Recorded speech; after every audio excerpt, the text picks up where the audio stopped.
শ্রবণ শান্ত চোখে থাকা ওনার মুখের দিকে পুনরায় ফোনের স্ক্রিনে তাকে গম্ভীর স্বরে বলে, কী করেছে সেটা আপনাকে বলার প্রয়োজন মনে করছি না। অনিমা চৌধুরী আরও কিছু বলতে চাইল, তবে তনিমা চৌধুরী ওনাকে থামিয়ে দেন। ছোট বোনের মুখের দিকে তাকে দুদিকে মাথা নাড়িয়ে নিষেধ করছে কিছু বলতে। কিছু বললে এই ছেলের রাগ আরও বাড়বে। শ্রবণ ফোনের স্ক্রিনে দৃষ্টি রেখেই বলে, ব্রেকফাস্ট রেডি? জি স্যার। বসা থেকে উঠে দাদার দিকে তাকিয়ে বলে, চলো দাদা ভাই ব্রেকফাস্ট করি। কথাগুলো বলে শ্রবণ দেরি করে না, দ্রুত পায়ে এগিয়ে যায় ডাইনিং রুমের দিকে। সামাদ চৌধুরী সোফায় ছেড়ে উঠে দাঁড়িয়ে ডাইনিং রুমে যাওয়ার জন্য। শামীম রেজা চৌধুরী বাবার মুখের দিকে তাকিয়ে বলে, বয়ে গিয়ে ঝামেলা কাঁধে করে নিয়ে এসেছো বাড়িতে? সামাদ চৌধুরী ছেলের মুখের দিকে তাকিয়ে বলে, তুমি আমাকে রিকোয়েস্ট করেছিলে ওকে নিয়ে আসার জন্য। ও বাড়িতে না আসলে এত কিছু হতোই না। তখন বলেছিলে কেন? শ্রবণ তো আসতে চাইনি, ওকে জোর করে নিয়ে এসেছিলাম শুধুমাত্র তোমার কথায়। শামীম রেজা চৌধুরী বলে না কিছু। বড় ছেলেকে বাড়িতে এনে বিপদ নিয়ে এসেছে। এ ছেলে যে এমন কিছু করবে না বা ঘটাবে কারো কল্পনা ছিল না। বাড়িতে আসার পর থেকে বিয়ের দিন পর্যন্ত শান্ত আর নিশ্চুপ হয়ে থেকে একেবারে বম ব্লাস্ট করেছে দুপুরে। ছেলে মেয়ে বাবাকে ভয় পায় আর উনি বাপ হয়ে ছেলেকে ভয় পান। কি আজীব এক চিজ জন্ম দিয়েছেন। শুধু এটাই ভাবেন, ছেলেকে ধমক দেবেন তো দূরের কথা, উল্টো ছেলের ভয়ে উনি নিজেই চুপসে থাকেন। একটু কিছু হলেই ছেলে যখন তখন গর্জন করে ওঠে। ওনার মাঝে মধ্যে মনে হয় শ্রবণের মানুষ হয়ে জন্ম না নিয়ে বাঘ বা সিংহ হয়ে জন্মানো উচিত ছিল। লোকালয়ে বসবাস না করে জঙ্গলে বসবাস করত, আর তখন তর্জন গর্জন করত।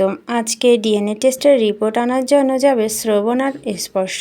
রিপোর্ট হাতে পেয়েছেন ডক্টর কল করেছিলেন শ্রবণকে। শ্রবণ তৈরি হয়ে শোয়ার দিকে ঘুরে দাঁড়ায়, দাঁতে দাঁত পিষে বলে, ফিরে এসে যদি তোমাকে সামনে না পাই, আমাকে খুঁজে বের করতে হয়, তবে যেখানে পাবো সেখানে কোরবানি দেব, কোথাও যাব না। মনে থাকে যেন। মনে থাকবে। শ্রবণ ফোন, ওয়ালেট আর গাড়ির চাবি নিয়ে রুম থেকে বের হয়। দরজা খোলা রেখে গেল। ফিরে এসে দরজা না পেলে খবর করে ছাড়বে। করিডোরে দাঁড়িয়ে স্পর্শ রুমের দিকে তাকিয়ে ওকে ডাকে নাম ধরে। স্পর্শ তাড়াহুড়া করে রুম থেকে বেরিয়ে আসে। বড় ভাইয়ের দিকে তাকিয়ে বলে, হয়ে গেছে চলো। শ্রবণ উল্টো ফিরে হাঁটা ধরে। ওর পিছন পিছনে আগায় স্পর্শ। গতদিনগুলো স্পর্শ বাড়ি কাউকে আর কোনো প্রশ্ন করেনি। ডিএনএ টেস্ট রিপোর্টের জন্য অপেক্ষা করেছে। এই কয়েকদিন বাড়ির সকলে অদ্ভুত সব আচরণ খেয়াল করেছে। ওর ভীষণ টেনশন হচ্ছে যে রিপোর্টে কি আসবে, কোনটা সত্যি আর কোনটা মিথ্যে। সত্যি কি এই বাড়ির ছেলে নাকি না? নিচে নেমে আসতে বাড়ির বাকি সকলের সাথে দেখা হয়। শ্রবণ ওর বাবার দিকে তাকিয়ে ভিলেনি একটি হাসি দিয়ে বাইকের দিকে আগায়। ওর হাসি দেখে শামীম রেজা চৌধুরী গলা শুকিয়ে গেছে। টেনশনে দরদর করে ঘামছে। কোন দুঃখে এই ছেলেকে বাড়ি এনেছিলেন? আসতে রাজি হয়নি না আসতো। বাইরে এসে নিজের গাড়িতে উঠে বসে শ্রবণ। ওর পাশের ছিটে বসে স্পর্শ। শ্রবণের মুখের দিকে তাকিয়ে দেখে শ্রবণের চোখে মুখে আজ অদ্ভুত এক হাসি ফুটে আছে। স্পর্শর দিকে একবার তাকিয়ে গাড়ি স্টার্ট দেয়। স্পর্শ বুক কাঁপতে শুরু করেছে। টেনশনে ওর ঘাম ছুটে গেছে। শ্রবণ এসি টেম্পারেচার কমিয়ে দিয়ে বলে, এখন এত ঘামছো কেন? রিপোর্ট হাতে পেলে তো তাহলে অজ্ঞান হয়ে যাবে। হসপিটালে এসে পৌঁছায় দু ভাই। স্পর্শের চেহারা কেমন ফ্যাকাশে হয়ে গেছে। একটু পরপর শুধু বড় ভাইয়ের মুখের দিকে তাকাচ্ছে। শ্রবণের স্বাভাবিক দেখাচ্ছে। গাড়ি পার্কিং করে দুজনে ভিতরের দিকে আগায়। স্পর্শ হার্টবিট বেড়ে যাচ্ছে আগের তুলনায়। তত আগাচ্ছে তত অস্থিরতা বাড়ছে, ভয় করছে। দেখতে দেখতে দুজন ডক্টর ক্যাবিনে প্রবেশ করে। দুজন বসে দু চেয়ারে। শ্রবণ ডক্টরের দিকে তাকিয়ে বলে, রেজাল্ট কি ডক্টর? ডক্টর নিজের চশমা ঠিক করে রিপোর্ট হাতে তুলে নেয়। উনি ওদের দুজনের অপেক্ষাতে ছিলেন এতক্ষণ। রিপোর্টের ওপর আরও একবার নজর বুলিয়ে আবার দুজনের দিকে তাকিয়ে বলে, স্যাম্পল ম্যাচ করে গেছে। ডক্টরের কথা শুনে শ্রবণ শকড, কিন্তু স্পর্শর মুখে হাসি ফুটে উঠেছে। শ্রবণ নিজেকে ধাতস্থ করে বলে, ফেক রিপোর্ট বানানোর জন্য কত টাকা খেয়েছেন? শ্রবণকে রেগে যেতে দেখে ডক্টর শান্ত কণ্ঠে বলেন, মিস্টার শ্রবণ আপনি শান্ত হন আগে। এটা কোনো ফেক রিপোর্ট নয়। এটা অরিজিনাল, সকালে ল্যাব থেকে পাঠানো হয়েছে এটা। মিস্টার স্পর্শ আর মিস্টার শামীম রেজা চৌধুরী ডিএন 99.9% মিলে গেছে। আপনার ডিএনএ টেস্টও 99.9% মিলে গেছে মিস্টার শামীম রেজা চৌধুরীর সাথে। শ্রবণ শকড হয়ে বসা থেকে উঠে দাঁড়িয়ে তড়িৎ গতিতে। ওর মাথা যেন আকাশ ভেঙে পড়েছে, পায়ের নিচে মাটি যেন সরে গেছে। নিজের কানকেও বিশ্বাস করতে পারছে না। নিশ্চয় এর রিপোর্ট মিথ্যে। শামীম রেজা চৌধুরী টাকা খাইয়ে রিপোর্ট চেঞ্জ করিয়েছে। হ্যাঁ, এটাই হয়েছে। স্পর্শ বসা থেকে উঠে একা আকাশ সম খুশি নিয়ে বড় ভাইয়ের গলা শক্ত করে জড়িয়ে ধরে। শ্রবণ স্থির হয়ে দাঁড়িয়ে আছে। স্পর্শ খুশি মনে বলে, দেখলে তো তুমি আমার ভাই, তোমার ধারণা আজ ভুল প্রমাণ হয়ে গেছে ভাইয়া। শ্রবণ ডক্টরের দিকে তাকিয়ে আছে, মনে হচ্ছে চোখ দিয়ে ডক্টরকে ভস্ম করে দেবে। রিপোর্ট নেওয়ার জন্য হাত বাড়ায় ডক্টরের দিকে। ডক্টর রিপোর্ট ওর হাতে দিয়ে দেন। স্পর্শ এখনও ওকে জড়িয়ে ধরে দাঁড়িয়ে আছে।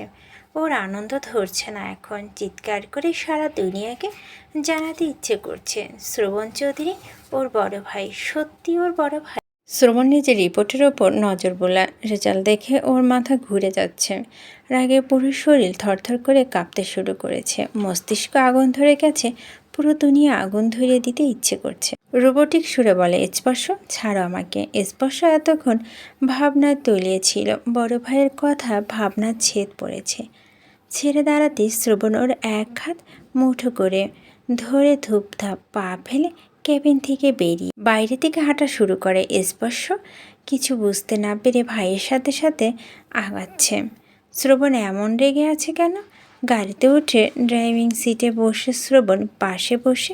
স্পর্শ পার্কিং থেকে গাড়ি বের করে বাড়ির দিকে ছুটে চলে। গতি দেখে স্পর্শ ভয় পেয়ে যায়। বড় ভাইকে সাবধান করে বলে, ভাইয়া গতি কমায়, অ্যাক্সিডেন্ট হয়ে যাবে, ট্রাফিক পুলিশ ধরবে। শ্রবণ শোনে না কিছু। আগের চেয়ে গতি আরও বাড়িয়ে দেয়। স্পর্শ ভয়ে ভয়ে বড় ভাইয়ের মুখের দিকে তাকিয়ে আছে। অ্যাক্সিডেন্ট হয়ে গেলে কি হবে? অল্প সময়ের মধ্যে বাড়ির গেট পেরিয়ে ভিতরে প্রবেশ করে শ্রবণের গাড়ি। স্পর্শর মনে হচ্ছে গাড়িতে নয়, বুটের ট্রেন চড়ে বাড়িতে আসলো। ওর বুকের ভিতর জোরে জোরে শব্দ হচ্ছে। শ্রবণ গাড়ি থেকে নেমে দাঁড়ায়। এক হাতে রিপোর্ট, অন্য হাতে মুঠো করে ধরে স্পর্শের হাত পুনরায় টেনে নিয়ে যেতে থাকে ভিতরের দিকে। ওর আচরণ বিস্ময় বিমূর। স্পর্শ শ্রবণ এমন করছে কেন? ও যেন শ্রবণের ভাই। শ্রবণ কি এটা মানতে পারছে না? ড্রয়িংয়ে উপস্থিত সবাই দু ভাইকে ফিরে আসতে দেখে সোফা ছেড়ে উঠে দাঁড়ায় সবাই। বড় ছেলের চেহারা আর অভিব্যক্তি দেখে সব বুঝতে পেরে যান শামীম রেজা চৌধুরী। ছেলের দিকে তাকিয়ে শুকনো ঢোক গিলে নেয়। আজ শ্রবণ নিজের ব্লাস্ট হবে, নয়তো ওনাকে করবে। তনিমা চৌধুরী আতঙ্কিত হয়ে তাকিয়ে আছে দু ভাইয়ের দিকে। শ্রবণ সোজা এসে ওর বাবার সামনে দাঁড়ায়। স্পর্শকে দাঁড় করার বাবার পাশে কয়েক পা পিছে দুজনের দিকে তাকিয়ে থাকে এক দৃষ্টিতে। রাগে ফেটে পড়ে, ভয়ঙ্কর রকমের চিৎকার করে স্পর্শের দিকে আঙুল তুলে বলে, ওর এমন কথায় বাড়ির সবাই শকড। স্পর্শ তো বড় বড় চোখ করে তাকিয়ে আছে বড় ভাইয়ের মুখের দিকে। ওকে জারজ বলছে? ও জারজ? সামাদ চৌধুরী বিস্মিত হয়ে বললেন, এসব তুমি কি বলছো দাদু ভাই? শ্রবণ দাদার দিকে তাকিয়ে আগের মতো চিৎকার করে বলে, আমি ঠিকই বলছি, ও জারজ সন্তান। শামীম রেজার সাথে ওর ডিএনএ ম্যাচ করে গেছে, আমার সাথে ম্যাচ করেছে। দুজন মা আলাদা হলেও বাবা একজনই।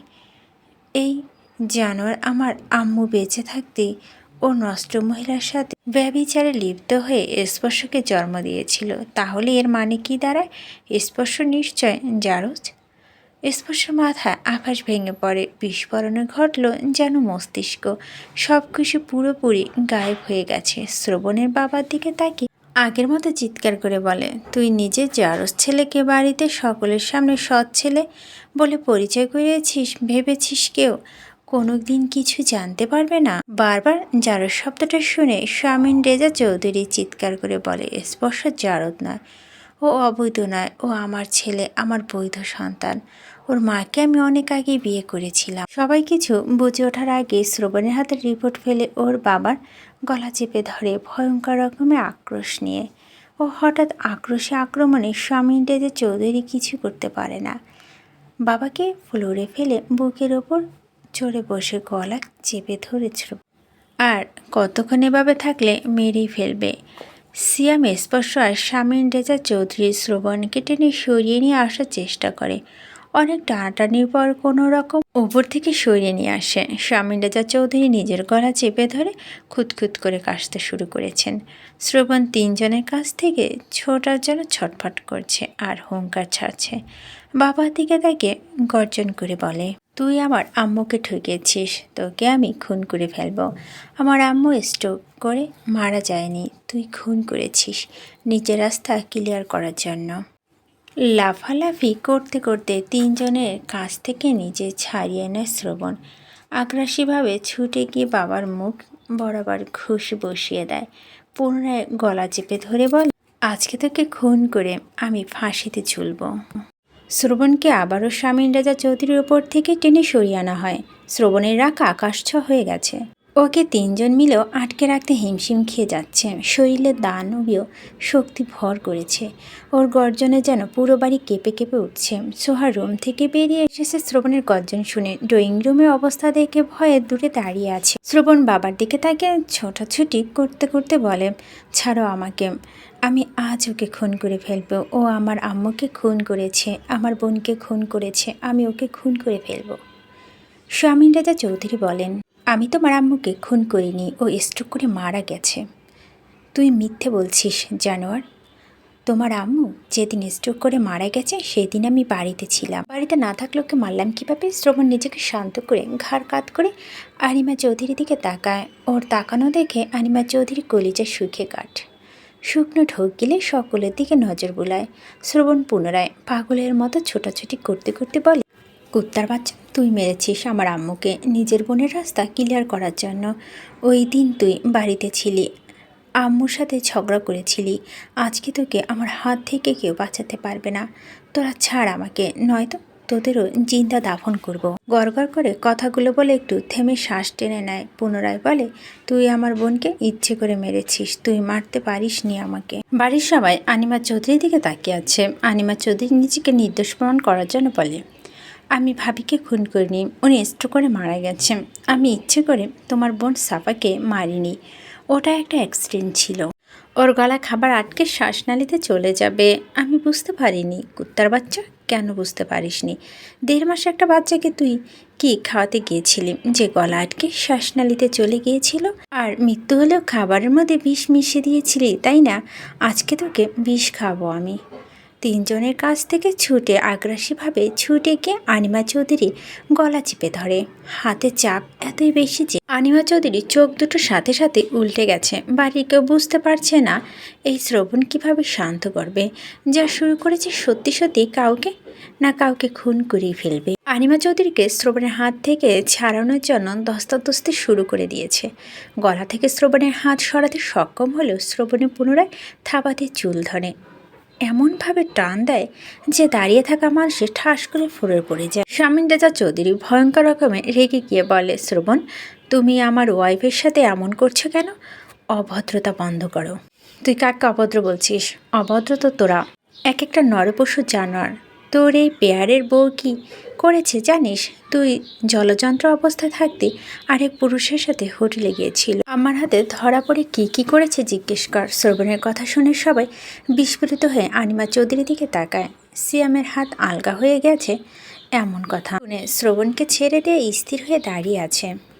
সকলে চাউনি দেখে আনিমা চৌধুরী বলে, মিথ্যে বলছে শ্রবণ, পাগল হয়ে গেছে, সে যেন যা ইচ্ছে করছে তাই বলছে। শ্রবণ তেড়ে যেতে নেয় আবার স্পর্শ ঝাপটে ধরে বড় ভাইকে, সর্বোচ্চ চেষ্টা করে আটকে রাখার জন্য। শ্রবণ আনিমা চৌধুরীর দিকে তাকে হুঙ্কার ছেড়ে বলে, তোর মতো বড় কলিজা যে তুই আমাকে পাগল বলছিস? নষ্ট মহিলা একটা। হাজব্যান্ড বাচ্চা থাকতেও আরেক পুরুষের সাথে পরকে কন্টিনিউ রেখেছিস তুই।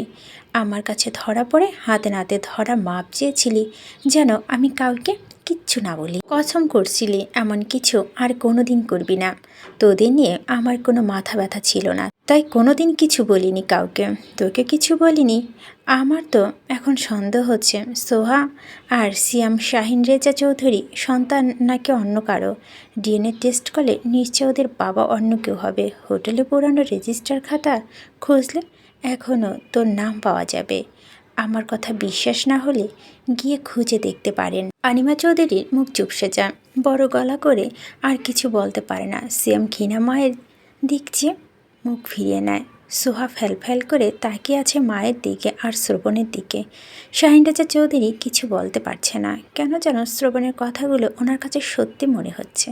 সত্যি যদি নাই হবে তাহলে আনিমা চৌধুরী চুপসে গেল কেন? শ্রবণের কথাগুলো শুনে শ্রবণ তনিমা চৌধুরীর দিকে তাকায়। ওনার চোখ মুখ পুরো পরিবর্তন হয়ে গেছে। এই কুত্তার বাচ্চা জানোয়ার শামিন রেজা চৌধুরীর সাথে পরকে জড়ানোর সময় জানতি না ওর বউ বাচ্চা আছে? কথা বলছিস না কেন বল? তনিমা চৌধুরী মাথা নিচু করে নেয়। মায়ের অভিব্যক্তি দেখে স্পর্শ ভিতর থেকে ভেঙে গুড়িয়ে যায়। সব কিছু জানার পর ওর মা এমন জঘন্য নিষ্কাজ করছে বুঝতে বাকি নেই। তুই সব যেন নিজের লোভ লালসা আটকে রাখতে না পেরে আরেকজনের সংসার স্বামী ছিনে নিয়েছিস তার কাছ থেকে। তোদের মা ছেলে রাস্তা পরিষ্কার করার জন্য তোর বোন আমার আম্মু আর বোনকে মেরে ফেলেছে। তোরা দু বোন ডাইনি, রাক্ষসী, নরপিচাস। তোরা দুজনেই আমার কাছ থেকে আমার সব কেড়ে নিয়েছিস। আমার শৈশব কৌশল ভালো থাকার সব গিলে খেয়েছিস তোরা দু বোন। সকলে মুখ বন্ধ। শ্রবণের কথাগুলো পুরো ড্রয়িং রুমে কাঁপিয়ে তুলছে। তোদের দু বোনের চরিত্র ফুলের মতো পবিত্র। শুধু অন্যায় জামার দিকে নজর যায়, অন্যের জামাই পছন্দ হয়। এই তোদের মারও তো দ্বিতীয় বিয়ে হয়েছে। তোদের বাপ তো তাদের মায়ের দ্বিতীয় জামাই। তোদের মাও কি অন্যের জামাইকে বিয়ে করেছিল পরকে জড়িয়ে? তোদেরও কি সেভাবে জন্ম হয়েছে? একেবারে মায়ের মতো হয়েছিস দু বোন। শ্রবণের এক একটা কথা বিস্ফোরণ ঘটছে ড্রয়িং রুমে। শামিন রেজা চৌধুরীর দিকে তাকে ভয়ঙ্কর রকমের আক্রোশন নিয়ে বলে, তুই জানতি না তুই ছাড়া আমার আম্মু আর কেউ নেই। এই বাড়ি ছাড়া আমার আম্মু যাওয়ার জায়গা নেই। জানতি না কিছু? তুই কিভাবে পারলি আমার আম্মুর সাথে বিশ্বাসঘাতকতা করতে? তুই কিভাবে ঠকালি আমার আম্মুকে? আমার আম্মুর রূপ সৌন্দর্য কম ছিল? আমার আম্মুর রূপের কাছে এই তনিমা তো কিছুই না। ও আমার আম্মুর নখের যোগ্য না। ওই দিন কার সাথে যেন ফোনে কথা বলছিল আম্মু।